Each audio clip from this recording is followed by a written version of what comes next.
1 Prologue. You are listening at FameTV.info. Who I was, I could no longer recollect properly. Even my real name was of bleak recall. I only remembered the nature of my existence, which was that of a human mortal from the realm of earth in the outer world. My existence only knew my quill pen and my rolls of parchment. Many were the names that people came to call me by, all of which I responded to unconsciously. On this significant day, I was sitting at my oak table while writing in quick, ferocious bursts, punctuated only by my countless astral visions and my moments of reverie. I wrote because I felt the compulsion to do so, and the language of my written script was that of the immortal deities. How was I able to do so? Because now, I fully understood the language and its concept. This was not my making, since I was only a mortal. This was bestowed upon my entity in order to write what I saw and would see, down, for future testimony. It had been so long since I had written using the immortal language, making the script I was writing, to come irregularly at the beginning. The long strokes of my precious quill pen had been just a little too formative, but eventually I remembered my way. And the letters flew from my pen like a mirage of lightning. The more I write, the more I became one with the memories and the strokes of the immortal language. It was in the dark of the night as snow fell from a sky of umber darkness, covering the landscape of the world outside my closed window, in white. The falling snow had obscured my vision so that I could barely discern the distant, beyond my humble abode, which made me decided to close the bamboo window. My chamber was well lit from the light of Kavara. The ever-burning lamp that I managed to buy from the antique dealer that grazed our town, not too long ago. The light was giving my chamber a radiant glow. Soon the events of the recent past were flowing freely. After scribbling furiously for some minutes, I sat as motionless as I could, for hours. I was watching the snowflakes drift down, and thought it welcoming that they should come so heavily. I watched the written scripts in front of me on the table as my soul trembled in confirmation. There was still a lot for me to write as my mind continued to process the recollected information it had received. The snow fell peacefully and quietly since I had managed to close my windows shut. No disturbances needed, so that I could write without having to clear this oak table of mine. Every few minutes that I remembered clearly what happened to me to cause my scribbling away like a deprived lunatic. The memories were still fresh like engraved journals. I remembered sleeping in my bamboo bed one night, when I suddenly found myself floating back in time. My body was still lying in bed, but my spirit was being carted away. This had never happened to me before.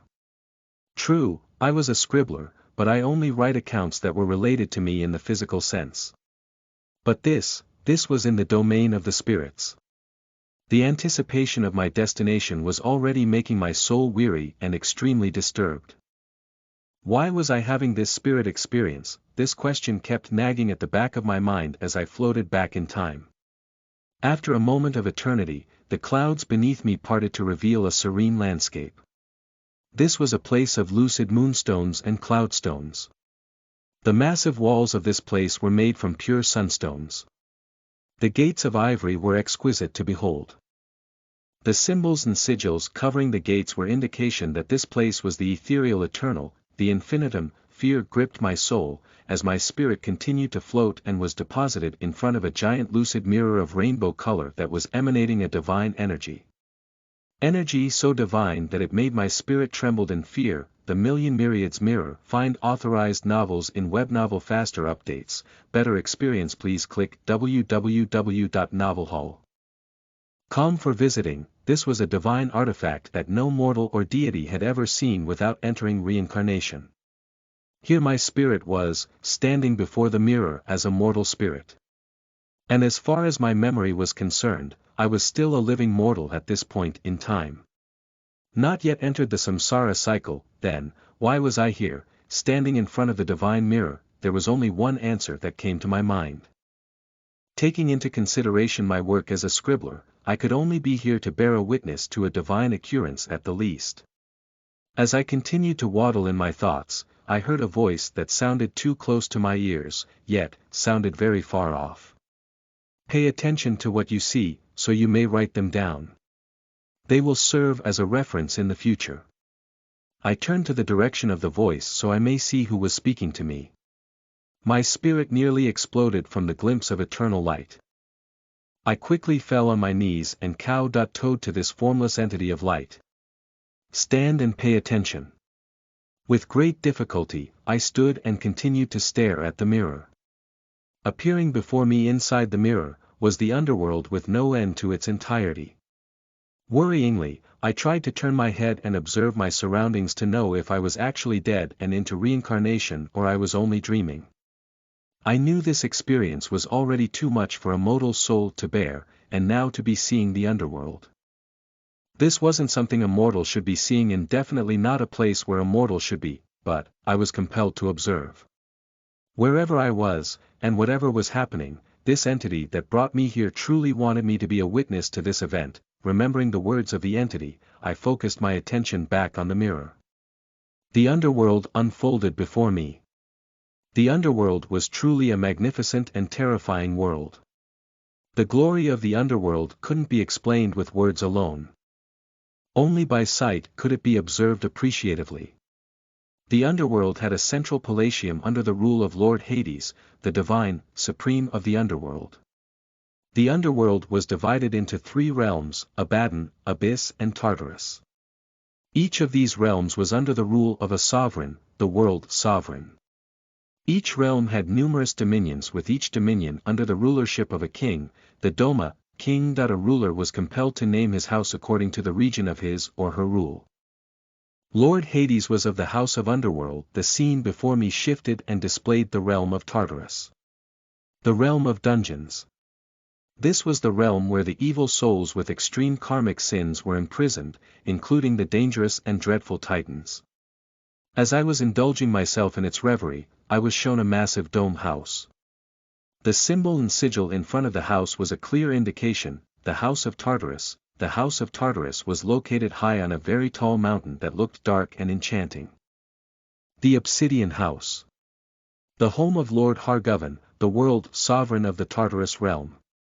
Taking a closer look at the place, I could see that it had undergone severe battle as of recent. The immense, domed obsidian building was pierced in many places. Its obsidian walls had signs of slashes and gashes. After realization dawned on me, I closed my eyes at sight of the palace. A ghost of its former glory, though, there were still signs of life inside the palace. This was the house of the ruler of the realm of Tartarus. What a sad state. The mirror reverted backwards and stopped at the image of a young girl. Who could this be? It had to be someone of importance, I wondered. Then, suddenly, as if it read my mind, a name was displayed. Ethera, that was her name. An immortal deity from the house of Tartarus. The daughter of Lord Hargovan of the ruling house of the realm of Tartarus in the underworld. Was I here to bear witness to this immortal girl? Was I brought here to be able to tell the tale of an immortal girl, who became a legendary myth? The mirror took my spirit along with it as it descended into the depth of darkness, silently. As we dropped down, the state of the house became more glaring. Sorrow once again washed over me as I remembered the young girl who called this place her home. As I was wallowing in the sorrow of the place, I saw the faint passage of a mighty shadow which made me trembled. A shadow that even made the passage of time to vibrate and fluctuate. A memory of a shadow that could cause the mirror to fluctuate. Surely, a shadow of an entity that didn't belong to the place. Who or what was this shadow? The mirror shifted back to the young immortal girl, Ethera, and stopped as the voice of the entity that brought me here sounded again. Now, it begins. See and bear witness. Listen to the full novel at famvetv.info, direct link in the description.